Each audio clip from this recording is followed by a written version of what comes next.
20 something. Good morning. Good morning. Oh my goodness. So today is awesome. Well, every day is awesome. That's right. Everything is awesome. The Yeah. Lego song. Yes. Who sings the Lego song?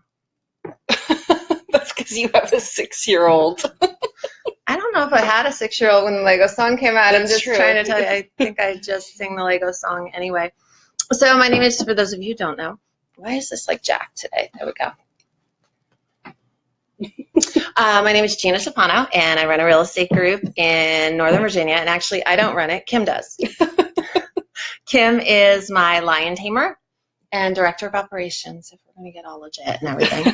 And she was my very first guest. So this is a little bit of a brainstorming session about where to go from here, where we've been. Say hello if you come on. I see you. You know, even if you don't say anything, there's a little number in the corner right there that tells me you're there. So I know you're there and I know you're watching. I have no makeup. Your eyeliner didn't help. I'm sorry. Forgot my makeup this morning. You're still beautiful. Everything is awesome. Everything is awesome. So look at how that lights me up. Everything is awesome. Now there's more of you. I see the number going up. Say hello. Give me little hearts and love. Let me know you're there. So I looked, and I started this journey in the beginning of March. Yeah. April, May, June, July, August, 5 months ago. Yeah. Isn't that crazy? It's really cool. I love it. I love watching it. I love doing it. So I went online, and that first show, I had like 150 people watch me. You know what we had last week? Tell me. You already know. Look at her faking it out. Because when I found out in the office, I was like, oh my God. So we've been over 2,000 views for probably like 6 weeks. Like I jumped really quick to 1,000, then I jumped really quick to 2,000, and then I just kind of sat there in the 2,000s for a while. And last week we got to 3,200. That's awesome. It's probably higher now. It might be even 33. But no, so we're super excited, and we're booked until the end of September. Yeah. I have a lot of awesome people coming on. But I watched that first show, and we've changed a lot. Yeah. Well, when you first started, there wasn't this structure that you have, which I think is super cool about people bringing a book and, you know. Did you bring a book? I did bring a book. Good. I was going to yell at her there for a minute. I thought she did. I followed the rules. I see a lot of you watching and only one person liked. I mean, talk to me. Sometimes the talking doesn't work, though, and I don't get to see it. Oh, really? I don't know why. Viewing it, you see it. Sometimes I don't get to see the comments. I don't know why. And then I'm like, they're awfully quiet today. And then I find out. Your people are not quiet. There goes some more little things. I see them bouncing across the bottom. You guys know how to make me happy. Are you talking? I don't know if you're talking. How do you answer that? Oh, lots of love. There we go. I don't see any words today on the right. How can they tell me if they're talking if I don't see any words?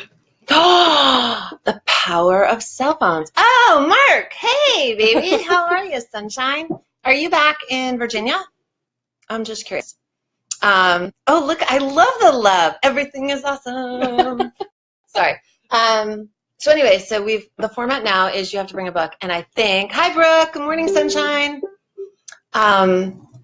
Brooke is doing some amazing stuff right now. Oh, yeah? Like inner work and stuff. Is it okay if I call you out? I hope it's okay.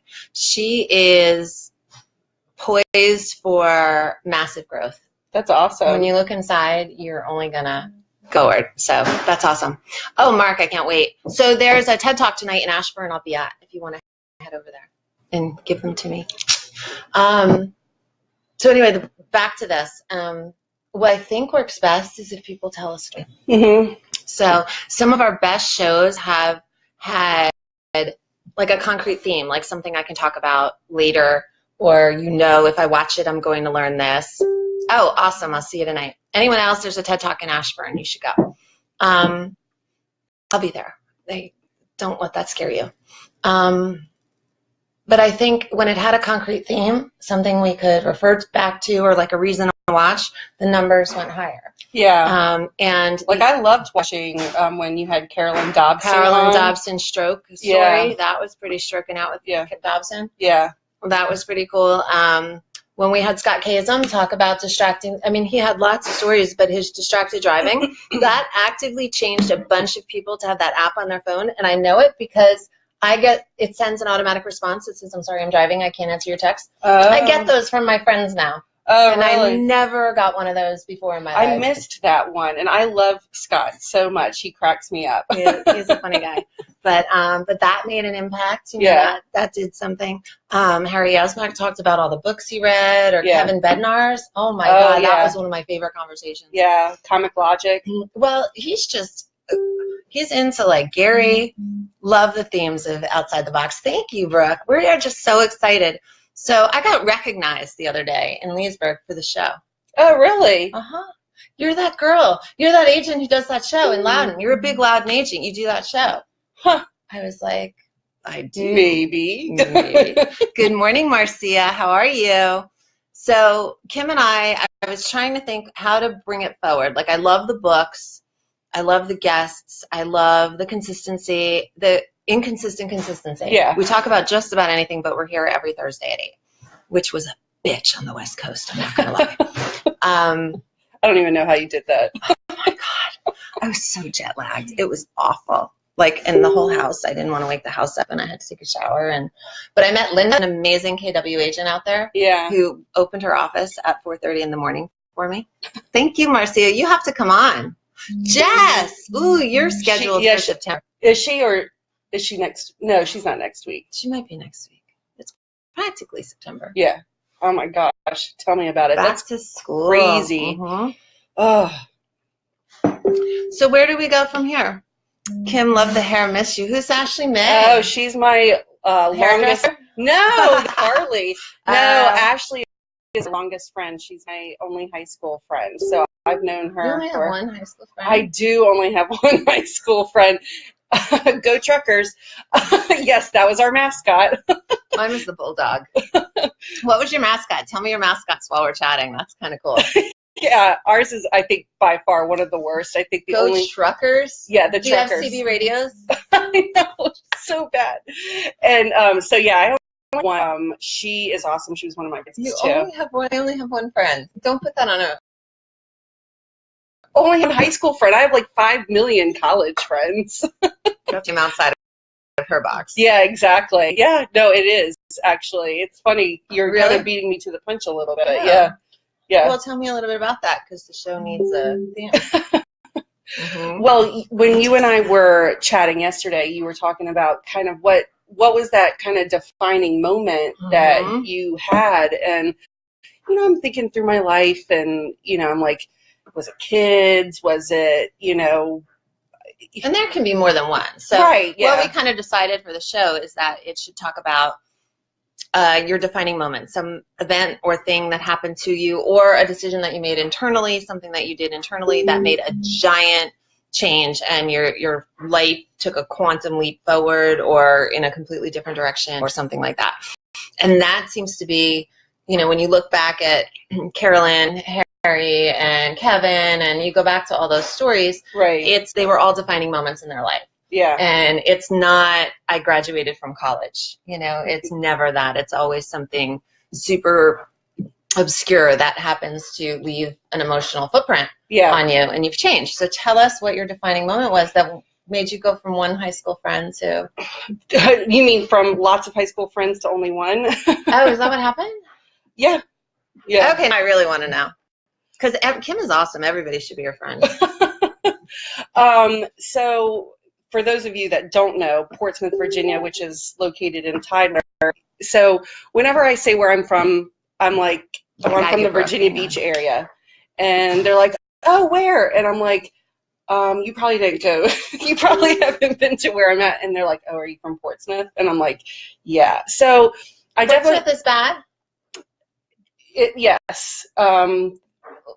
People don't believe me when I say that our yearbook staff dedicated pages to people that got shot by drive-bys, because at some point during the year, someone would die and they would do a dedication page and stuff.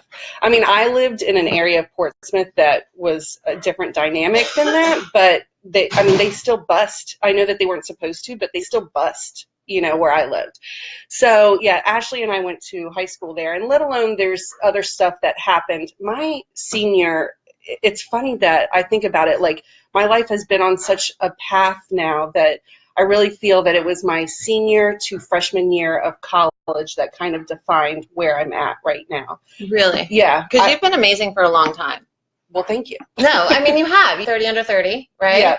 I mean, she's done amazing things. It's not like she's only amazing now. You've been amazing. Yeah. So, Ashley knows, and it was like a big thing in our school. We had someone in our school, unfortunately, commit suicide.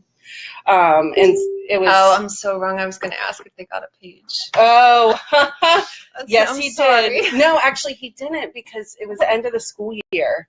The yearbook had already been made. They did. I think like something out in the courtyard for him or something like that. We're unplugged. Sorry, Kim's going to keep talking. I'm going to plug us back in. This is why we sit behind this picture, because there's an outlet. Keep going. Well, don't mind me. And honestly, a lot of this actually ties into, the book that I brought also. So anyway, sometimes tragedies like that can pull people together or push people apart. Mm-hmm. And so it was a very tumultuous time, and I got pulled apart from a lot of people, and I was just happy to get out of that space and all of that and move forward and just not be there anymore. When I left for college, I came back. I went to JMU. When I came back for 1 week, and I got fed up with my mom, and I left, and I never came back again. I always worked in Harrisonburg, or I knew that it was just not a good place for me to be in. So I either worked or interned. I met awesome people I interned for the Loudoun County Chamber of Commerce, which was another way I met so many people. Did you meet your husband then? I did meet my husband my freshman year. Go, Erin. Yes, my freshman year of college, I met him, and that was another, that's what I'm saying. It's so crazy in a short amount of time how much stuff kind of defined me. And it's because you took yourself out of the environment. I did. I took myself out of the environment. Your environment is everything. I'm going to tell you that right now. They say the 5 people that you are closest to defines your life. You want to see where you're going, look at your friends. This is a classic example of all that. 200%. Absolutely. Yes. So I bet it was hard. I know. I mean, I left home at 18 and never looked back too. Actually, my parents, I don't want to come across like my parents weren't supportive. My parents were awesome. It was being back home. Right. It was everything that was included with it. Yeah. I actually packed up my senior year. My poor parents, if you think about it now, I think about it now as a parent. Whew, that wasn't really very nice. I'm losing the camera there. I know. I think about that too. If my kids did that to me. I would kick her ass. I know. I'm not even kidding. But I have a different dynamic. Yeah. I had boxes we had a big old Victorian with a big full wraparound porch. Uh-huh. And I had boxes on the porch, and I was packing up everything for my life on the porch my entire senior year. Whatever I could get my hands on. Somebody was moving. I still have, good morning, Scott. I still have the mixing bowl that I got from my aunt and uncle when they were cleaning out and they were going to throw it away. I still have it today. And that was on that porch in that box when I was planning my escape. So my reasons were a little different than yours. Yeah. But it really, they were exactly the same. It was environment. Yeah. I wanted out. There was as soon as I could go, I was out. That's amazing. Yeah. I want to go back really quick to Brooke because she asked a question.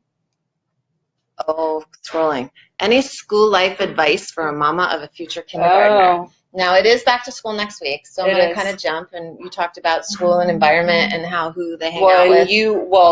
Dylan just went through kindergarten, but yes, he's starting first public school. Yeah, for the first He went to kindergarten in his care. Primrose, amazing.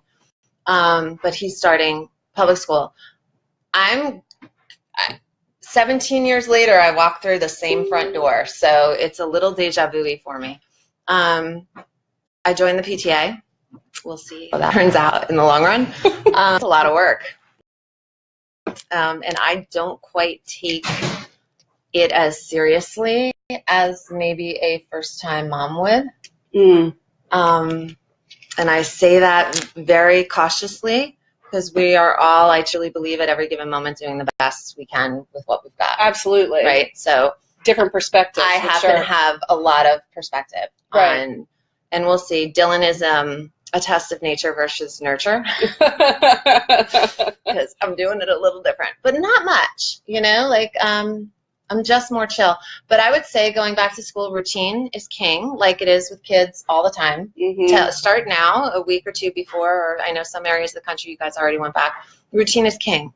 They need to know what's going to happen, and then it's easier. Well, they even talk about, like, if you're planning on putting them on the bus, do it the first day. Yeah, and then and you can't let their cries. So when Andrew was in kindergarten, well, we learned 2 lessons. One, no video games before school. So Andrew used to wake up at like 5 in the morning, and I would let him play Mario, and the bus came at 7:15.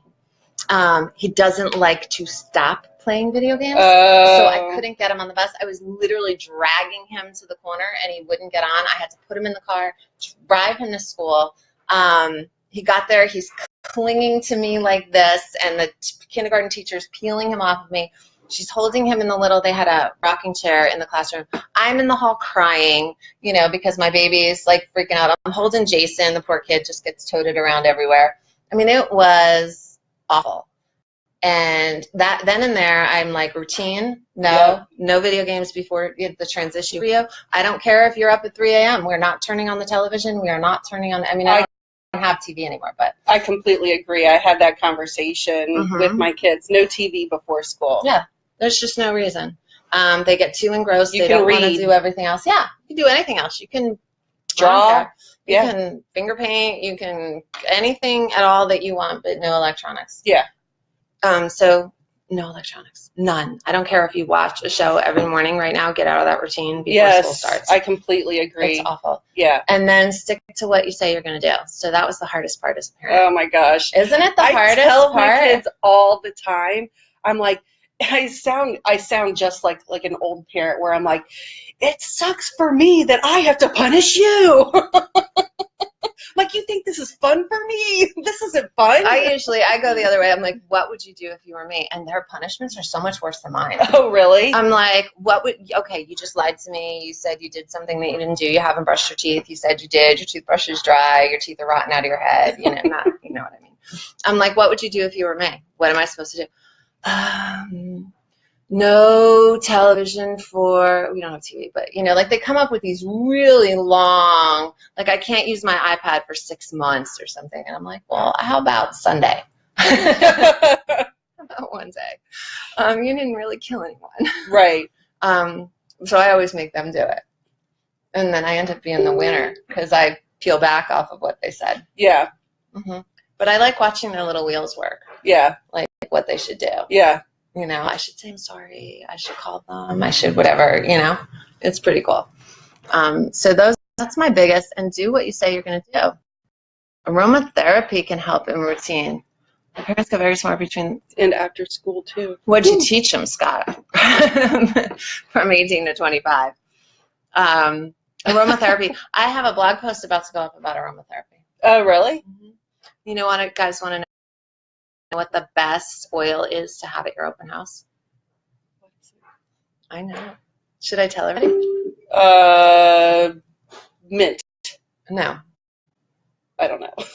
Anybody know? The best aromatherapy, the best essential oil to have in a diffuser at your house. I'll tell you eventually. I want to see if anyone guesses. Breaking TV patterns, but didn't think of the morning routine nightmare. It doesn't have to be a nightmare.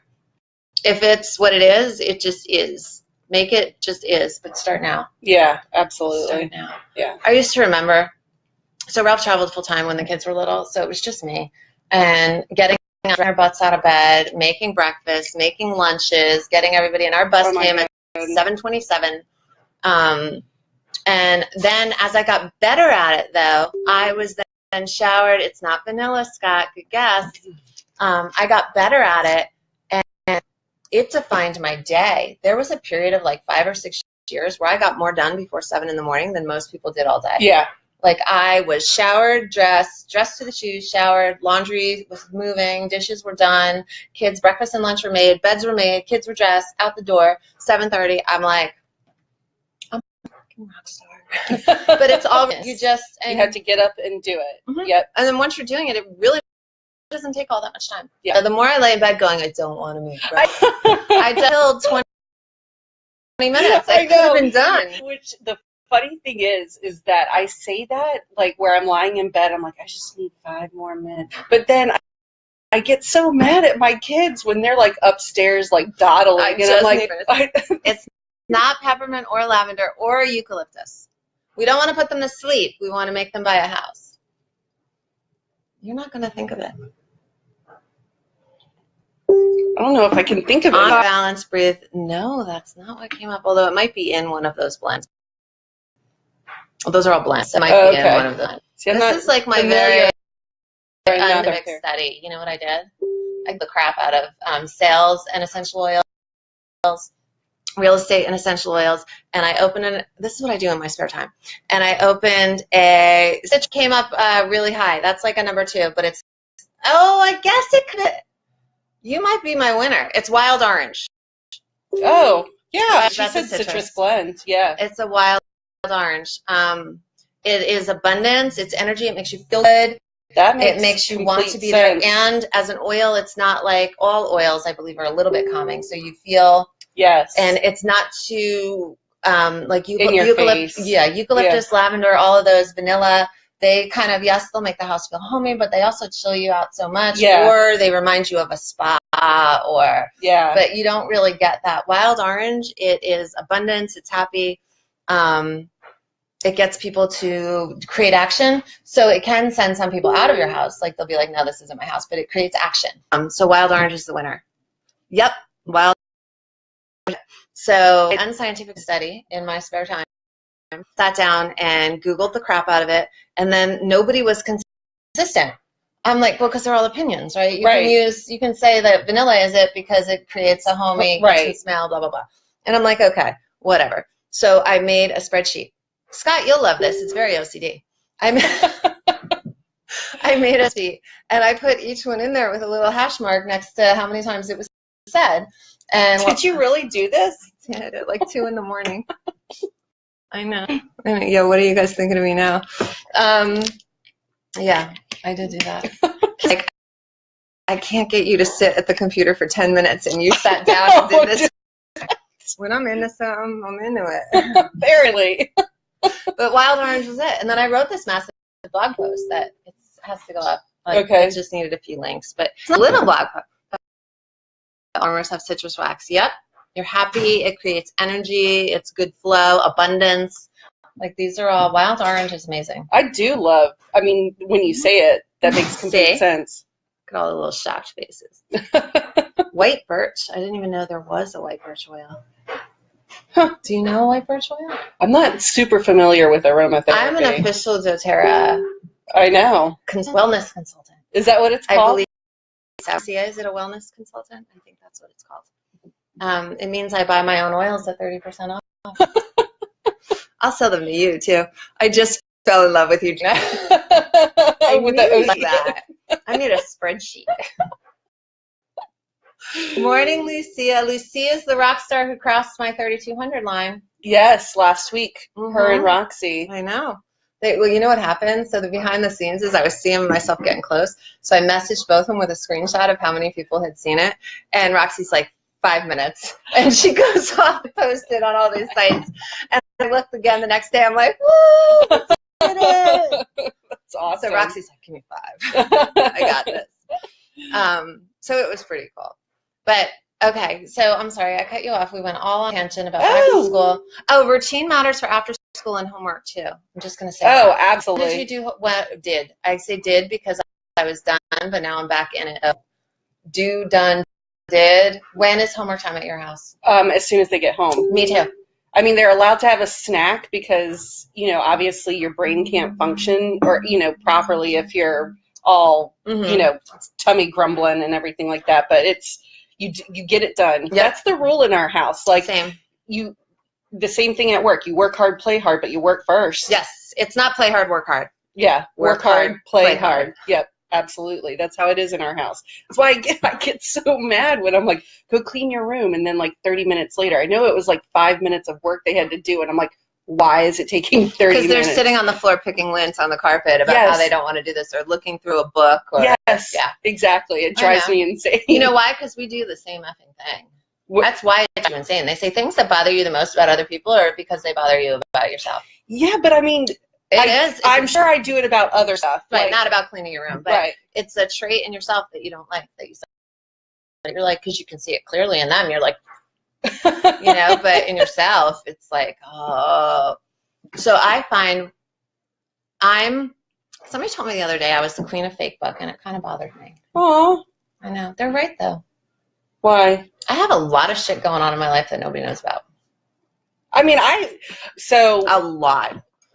Because you and I do Facebook differently. Right. Clearly. I am not out there, and I feel like you're really out there with what you talk about. Well, everything that I say is true. Yeah. But I don't say everything. So is a lie through omission still a lie? It is. I don't think everybody needs to know everything. They don't necessarily. But, I mean, I have some pretty big things that... Yeah. I'm sorry, I love y'all, but you don't know. Oh, I need a handyman. Handymen are... Ooh, handyman. I know. I'm sorry. I need one of them, too. How do you do routine without being too rigid, since there are two... In two houses. Okay, you have, and I know this too now. See, I can't speak to that. I know both sides. You have your routine at your house. Oh, and I'm getting a call. Can't take that right now. I'm sorry, buddy. We've been playing phone tag 2 days. Oh. I know. I can make my phone send a text out. I can schedule a text. Oh, really? So he's like, this is a client that's, very sensitive about nights and things like that. Like, I don't want to take too much of your time, so I didn't want to text him at 11 o'clock at night. Yeah. So I scheduled it to go out at 8:30, which is probably why he calls me right now. That backfired. Because he thinks I'm on my phone and now I'm ignoring him. So where were we? Right to preserve some privacy. Yes, we all do. And it's what you're comfortable with talking about. But trust me when I tell you that every single thing I share is 100% real. 100% real. There's just don't share. Yeah, I guess I have to reserve something for the book. Yeah, exactly. If I tell it all to you now, nobody's going to buy the book. Okay, Brooke, co-parenting. That's the PC way of saying when they go to the... Sorry. Co-parenting. We'll get back to that. You have your rules in your house. It is best to make the transitions as easy as possible with their other parent. So try not to transition on a school day. So weekend transitions are always best. Dylan was on a 225 forever. So through kindergarten, he did a 225, which means Monday, Tuesday at my house, Wednesday, Thursday at his dad's. Every other weekend we switched Friday, Saturday, Sunday. And that was fine, but that's not going to play out well in public school. Like, it's just not. It worked in a daycare setting. So it's now we have routine. Week off, yes, right? He's not taking the bus to school, even though he's in he's in his dad's zone. Actually, he's not taking the bus to school, so that it's consistent for him. He's getting driven and picked up every day, so he's always in the walker line or the pickup line. So his routine, you're creating routine. So that's about the one piece we had to agree on together. We made our switch on the weekend, and then, quite frankly, you're probably used to this already. I'm not dad. I say that all. Dad bought me a 10+ game. I'm like, oh, I'm not dad. Look at that. Not happening. You're allowed to have your own rules. You really are. And if something that happens at the other house really crosses a line, and not something petty like, oh, he went out in shorts. Like, we're not micromanaging the other parent. Support and a team is still important even when you're in two different houses. That kid is loved by both of you, even if I'm going to cry. Even if it's not working between the two of you. This is hard. Wow. Because my kids are my number one thing. I know. So you have to respect and honor the other parent in front of the child, because that is that child's parent. And if you love your kid, you have to allow them to bond and love their other parent. You can't hate on them, even if you want to, even if they deserve it. You can't. And that's hard. And you have to support what's going on in the other house. So you can't be a bitch. You just can't. Or if you're a guy, quit picking on your ex. Like, you cannot do that. That helps nothing. So what if Dylan's hair is too long or too short, or Right. you know, he wore shorts to school? That's minutia. That's bullshit. You want your kid to be loved. You want your kid to feel secure. You want your kids to be able to grow. So if something really crosses the line, like Dylan came home with a toy from a completely inappropriate game, and I'm sure his dad just didn't take the time to research before he bought it. I saw it. I confiscated it immediately, and I told his dad. I can count on one hand how many times we've, not in the beginning, but we do that now. Like, it doesn't, pick and choose your battles, man. But the most important thing is that that kid feels loved and secure in both households. And if you're upset with the other person, you've got to check yourself. And I'm talking to myself. You know, you have got to check yourself, because it is not about you. And if you're in a relationship that sucks and you're thinking about getting out, I'm going to tell you to go back to counseling one more time, because it is way harder the second time around. It is way harder when you have to share your children. It is way harder when you are not as connected to your children 24/7. It is much more difficult parenting Dylan than it is parenting Andrew and Jason. I had my pulse on those kids. I knew where they were. Right. I knew what they were doing. I knew what bothered them, and not in a helicopter parent way, but in a, you can see a problem and anticipate it and know the solution. And I don't always know. It takes Dylan a day or so to adjust. He runs around the house, plays with his stepbrothers and sisters, plays with the cats, you know, runs around the yard. It takes a while for him to even, you know, settle down, so I can see how is I can't Dylan. even imagine. Like, I mean, because we're not in a two-parent house. Well, we have a two-parent house. Sorry, we're not in split houses. And I can't imagine, like, having, you know, the girls off, you know, doing something else and not seeing them every day. You all want to know why I traveled so much? It's because I didn't have Dylan. I couldn't sit here and not be a parent. Didn't know what else to do. Yeah. Oh.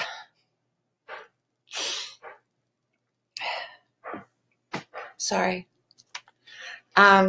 See, and what was that thing about fake book? Nothing fake about this. Good thing I forgot to put on makeup, right? So anyway, consistency and routine. We're done. We're done talking about that. But, and if you're in a relationship that's hard, as long as you're not being abused, go back to counseling 2 or 3 more times, as long as it takes. Definitely try. Put down your hurt, put down all your baggage, and really try. Don't just go to counseling because the bitch said you should. Right. You know, go to counseling because your kids deserve 2 parents in the same house, and you deserve to see your kid every single day. And if it doesn't work, it doesn't work. But, oh my God, I urge you to try one more time. I would recommend counseling. Absolutely. Oh, shit, I need counseling now. I've been in counseling for the majority of my adult life. Is it working? See, and so it's funny that you say that, because, you know, even in a household where, you know, Aaron and I are married and stuff, like, people are like, oh, I want a relationship like you and Aaron. You guys are so cute. You work on it. Oh, well, yes, but I don't, and you know this, like, I don't want to come across like it's rainbows and puppy dogs in our house, like, every single day. Like, I love that, Scott. The outer sports parents. Oh, never. That's what it should be. Your kid loves the other parent, whether you do or not. Yeah. Sorry, yeah. Keep going. Well, no, all I was saying is, yes, you absolutely work on it, but I don't want to come across like Aaron and I haven't, you know, had our, you know this, I come in, you know, there's days she's like, what's wrong? And I'm like, Aaron and I had a terrible fight. And for me, like, family and him are my center. And when that center is all screwed up, everything else just doesn't jive. Yeah, absolutely. So I completely agree on working on it. Aaron and I have gone to counseling. It was, you know, when you start having kids, it's difficult. Well, as you grow up in general. Yeah. If you stay stagnant, if everything stayed the same, we'd kill ourselves of boredom. I mean, as human beings, we're meant to explore and learn and grow and question. And when you're doing that and you've chosen a partner for life, you're not always questioning the same things. You're not always making the same decisions. Yeah. You're not always going in the same direction. And sometimes it does create a chasm that can't be fixed. Yeah. I think more often than not, we give up too soon. I agree. Coming from the divorced girl. Yeah. Who sleeps in the basement. I'll see if you heard that later. Yeah. I agree. I think so. It's funny when Aaron and I got together, we met in college, and that's kind of actually an interesting story too. You know, we were talking about those formative years and how I got to where I'm at now and everything. But yes, I met Aaron, but I never would have met Aaron if this terrible, horrible thing hadn't happened. Right. There are no terrible, horrible things. That's my other thing. Right. There are no terrible. And that's what I was going. That's what I was going to get to. Is that so? How I met Aaron is because I was in group therapy, and the reason why I was in group therapy is my freshman year of college. Unfortunately, someone that I knew very, very well took advantage of me. And I don't need to I'm gonna kick his ass. Super graphic about it, but we can just say it was, what you can imagine, the worst. And so I went to counseling, and I met this girl through my group who was dating Aaron's fraternity brother. And so because we became close, she and her boyfriend Lee at the time, they introduced me to Aaron, and that's how, I met him. And so I kind of look at it like, yeah, there's this thing that happened to me, but I never, ever would have met my Aaron. He's my Aaron. She owns him. Yeah. Well, at this point, I think you do, right? There's some sort of claim after a few years. But I never would have met him. And so I look at that like, things happen, unfortunately, fortunately, for a reason. Well, and it's how you write your story. So yes, I was going to say that too. I'm one step ahead of her all morning. It's how you write your story. Yes. You can sit there and play your whole life. As a victim. I don't trust men. Thank you. I hate it. Drives me insane. You're either a victim or you're survivor. Period. Victim or survivor. How do you want to live it? Mm-hmm. Same story. Two different outcomes. She could be sitting here right now telling this story about this horrible thing that happened to her in college, and she can't trust men, and she's always afraid, and she's always sad, and she feels, devalued, or, I'm drawing a little, I don't have an exact experience, but I have some similar ones that, right. Like you can sit in that story, or you can say, oh my goodness, I was handed all of these tools in group therapy. I met all of these amazing people. She wouldn't have her freaking kids. Andrew asked me one time, in the middle of the divorce. I mean, my neck surgery, the divorce. Here's one of my defining moments, because I think we have a handful of them. But here's one. Driving to the townhouse, I was crying probably every single day. I blew my neck out from stress. I mean, I'm facing surgery. I'm the crux of the. And Andrew goes, Mom, do you have any regrets? And my first instinct was, oh my God, do I? Because I paused, and the words never came out. And I thought, if I changed any single experience that I had had in my life up to that point, I'd have to be willing to put everything that I had on the table up for grabs. Right. Because it could take away all three of my children.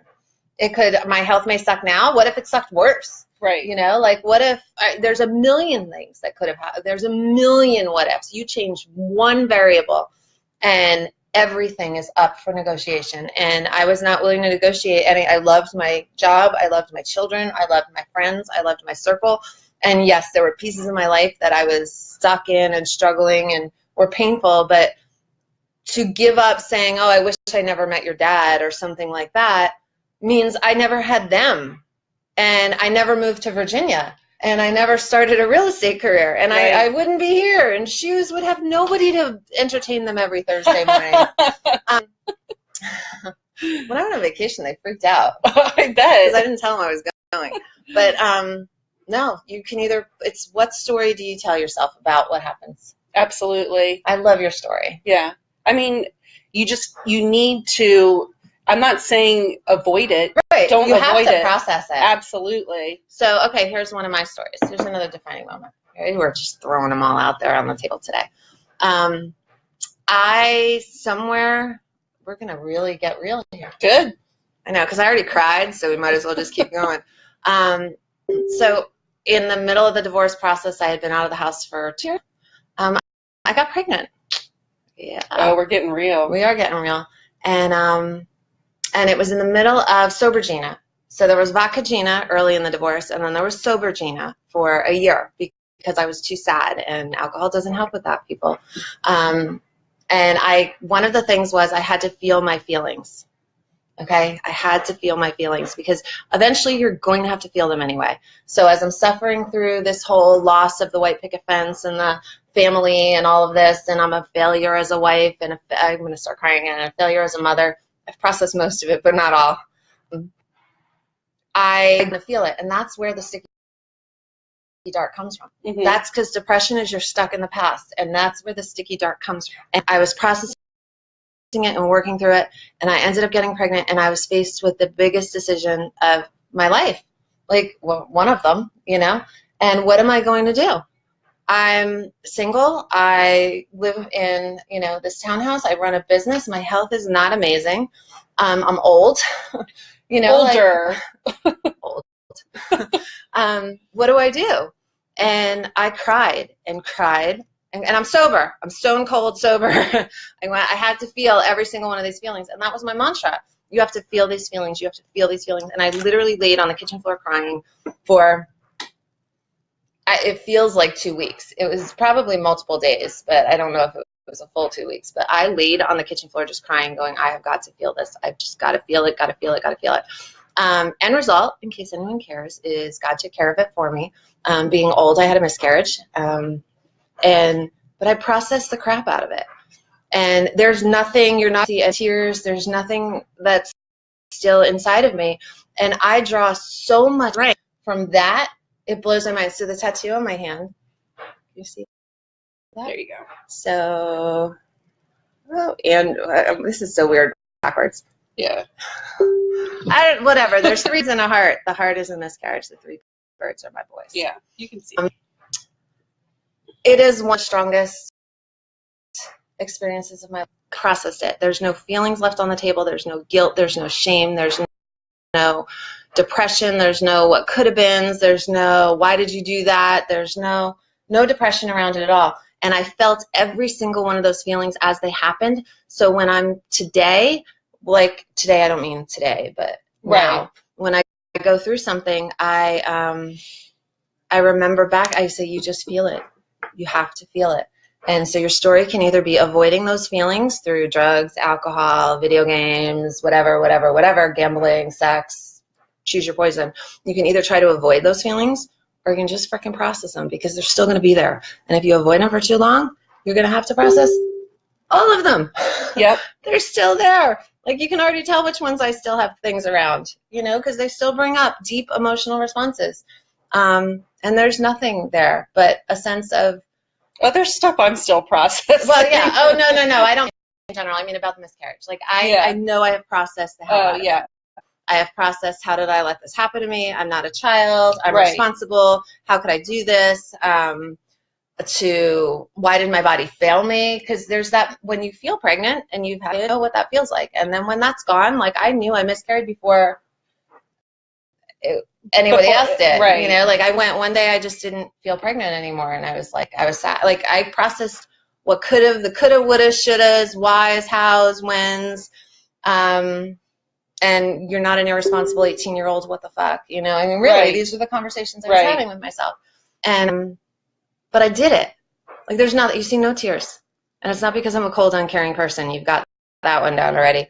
It's because I processed it. And when I think back to that, yes, I can see myself sitting on the floor crying and I remember it and I don't have fond memories of it.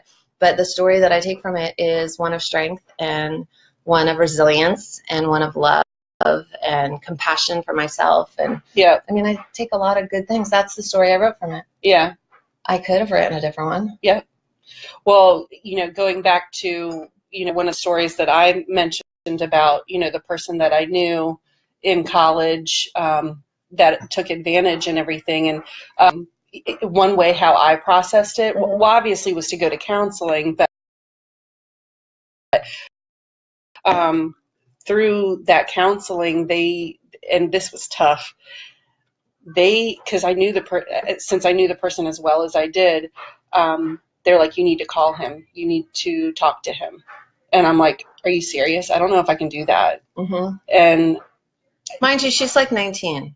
Yeah, I'm 19 at this point. And so I took the counselor's advice and I did it. It actually kind of goes into the book. Are we getting the book out now? Yeah, I can get the book out. Are you going to guess the book? Wild Orange. You've been one step ahead of me all day. That's why I was like. That's why they pay me. Oh, my favorite book in the whole entire world. This is my favorite book. Oh, here we go. Fierce Conversations. Holy crap. The best book in the entire universe. It's ridiculously good. So anyway. You had a fierce conversation. I did. I had a fierce conversation. It was super, super tough to call him up and just say, hey, it was not cool what you did to me. You know, I'm moving forward, but I need you to know that you can't do that to people. And his response was actually very surprising. Instead of being like, you know, well, you had too much to drink and, you know, you're getting my blood boiling. Yeah. Just sitting here. Instead of that, he was like, you're absolutely right. Good. He took complete ownership. Responsibility of it? Yes, he did. Huh, that's a rare thing today. Isn't it? Mm-hmm. Yeah. Yeah. So, you know, I love this book so much. And you know what? I get to choose. So who wants the book? Oh, because so every week Kim picks the winner of the book. I don't know if you guys know that. So go butter her up. Yes. She gets to decide who gets her book. That's so awesome. She's going to write something awesome in the book, too, that you can save later for when she's famous and sell it and retire. I pulled up a couple of quotes and everything. Oh, from the book. Oh, yeah. She's got notes, too. Look, Scott, you and her would get along well.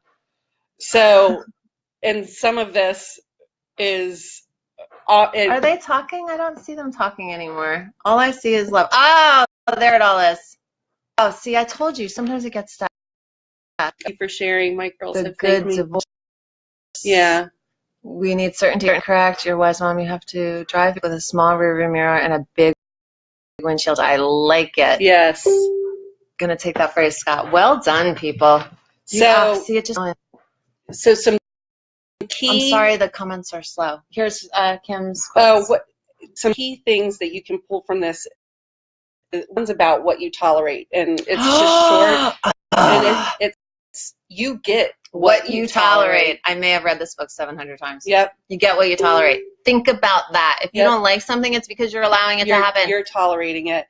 Having the conversation, okay?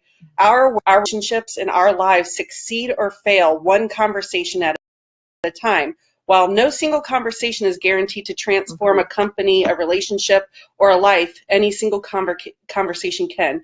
Speak and listen as if this is the most important conversation you will ever have with this person. It could be. Participate as if it matters. It does. That means put your fucking phone down. Sorry. Did that come across a little too? We were talking about perspectives. You were talking about being a PTA mom back then and now, and the different perspectives that you have. And it's important seeking out, I know what you're talking about, seeking out people with different views, different perspectives, different ideas is often challenging because it requires us to set aside judgment and open our minds. But we have to remind ourselves that to get beyond where we are, where I believe most of us are, we would all be well served to choose our music carefully, to stop talking and to listen to one another. Read it, memorize it. Yes. Every single thing that goes into your brain. If you don't like where you are, it's because of what you've been doing. So quit freaking doing it. You repeat this, you do the same things, trying to get a different result. Insanity. They say Einstein said it. I don't think he really did. So it's like an internet thing. I don't know who said it. It's in the rooms. I have a little bit of 12-step history in me. It's in the rooms too.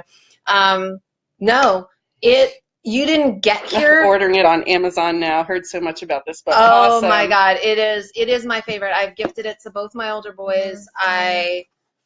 I love it. I've given it away. I've slept with it under my pillow. I did a book club on it. Yep. That's how I was introduced. That's how you got it? Yep. It is the most single most amazing book. And I have a lot of amazing books, but this is always, it will help you in work, in life, in internal, external. It's most of the time when I'm stressing, it's because I'm stressing about having the conversation. When in reality, having the conversation makes it that much gets easier. rid of the stress. Yeah. Now, we were just talking about that last week. It all comes. Although I have a client right now who tried to fire me yesterday and then unfired me, and then apparently he doesn't want to be communicated with. Oh. I'm over communicative. Communicative. Yeah, that's right. Communicative. Can you imagine that coming out of a real estate agent? Yeah, no, he hears from me too much. He only wants me to sell his house, not talk to him. Oh, okay. I mean, and I'm like telling him, oh, we had a showing. You know, I'm not. It's not like I'm like, hey, dude, what you growing in your garden?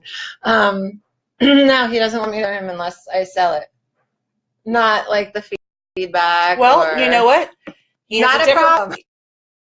He has a different perspective. He communicated to you as to what he wanted. He certainly did. I communicated back, too. I used a lot of 50-cent words.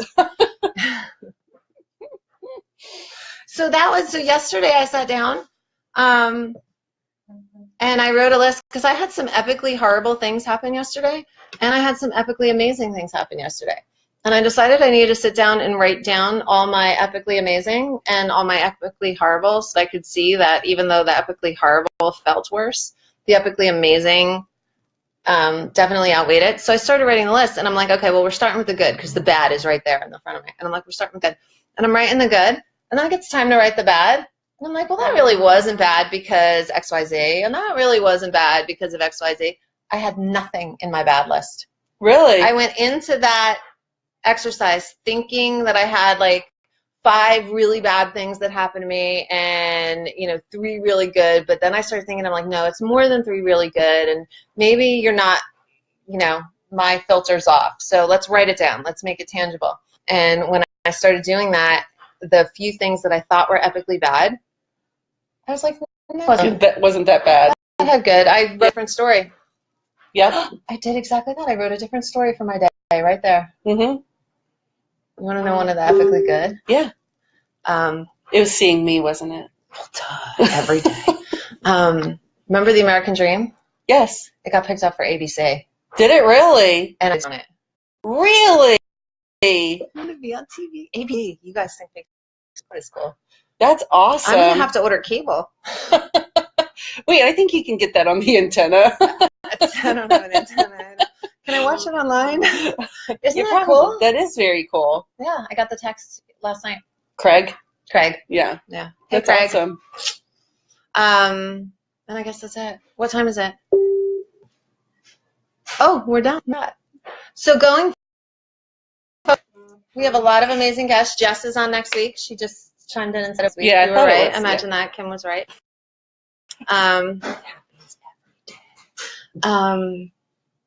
What else? We're booked till the end of September. We would love anybody who's awesome and wants to be on the show. If you have a story to tell, 2 rules. Are you going to have your son on the show ever?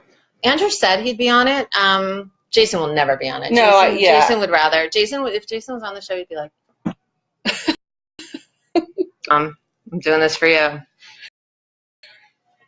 That would be the whole show. I might get him to talk a little bit if I brought up But I meant Andrew. He could. Yes, no, Andrew has said he'd be on the show. Andrew called me yesterday and asked me to buy him a 3-acre plot of land outside of Knoxville to park his car in. I know. Think about that for a minute. And I'm like, okay, why am I doing this? He's like, it's an investment. I'm like, okay, it has to be buildable. And I started giving him criteria. It has to have land frontage. It has to perk. It has to be buildable. And he's like, furiously, I'm like, you're going to have an education.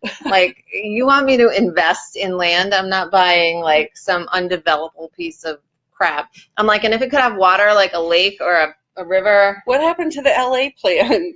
Oh, he still wants to. No, this is because he won't sell his old car or donate it. Oh. Because he says his life is in there. He grew up in that car, and he's not ready to let it go. So it can barely drive. It has no insurance on it. It can only go, but he just keeps moving it from his friends. He lives in a city, so there's not a lot of places he can park it. Yeah. So he keeps moving it from visitor lot spot to visitor lot spot, waiting and has a note on it with his cell phone number, so they call him before they tow it. Oh my gosh. So he thought, let me just buy some land and I'll go park it there. So and I think that's a great idea. Like, you know, if you're a kid, you want to spend 10 grand on a plot of land. That's awesome. You know, that's a way to go for your future. Somehow it turned into my land. This land is your I was just thinking my land. Oh, can we go out with a song? Oh, yes. Well, yes. Oh, just, Do we have requests? Are they talking again? Or no, I'm not taking requests. Oh, look, there's a lot here. I told you. All right. No, I actually did think of a song. Okay. Oh, Gloria wants the book. Has Gloria won yet? I don't know. I'll have to look it up on the Susie, handy-dandy it's spreadsheet. Fierce Conversations. You know the book really well. And I'm sorry, guys, the comments are not scrolling through on time, so we don't know you're talking. That's the book. And now we're going to go out with a song. All right. It's one of my favorite bands, U2, and it's the song One, and it's Love is a temple of the higher law. Love is a temple of the higher law. You ask me to enter, but then you make me crawl, and I can't be holding on to what you got. All you got is hurt, one love, one blood. One life, you got to do what you should. One life with each other, sisters, others. I love you. This is amazing. Thank you all for joining us. If you want on the show, message me and I'll send you the link. It's a Sign Up Genius. Only meant for membership is a desire to enter. Well, we're going to talk about whatever we talk about, but yeah, we're going to talk about your stories. We're going to talk about what makes you awesome, because everybody's awesome. That's right. And we want to know what makes you awesome and what books you read. So I guess if you're illiterate, you can't be on the show. There's always Audible. I love you guys. Thanks for listening. Thanks for watching. Thanks for joining us. Thanks for upping our viewership by 300%. Yeah, 300, that's awesome. 300? 30. Over the last 5 months. I'm really bad with my zeros, but a lot. Thank you. Thank you, thank you, thank you. Have a great Thursday. See you next week. Bye. Bye. Maybe. We'll be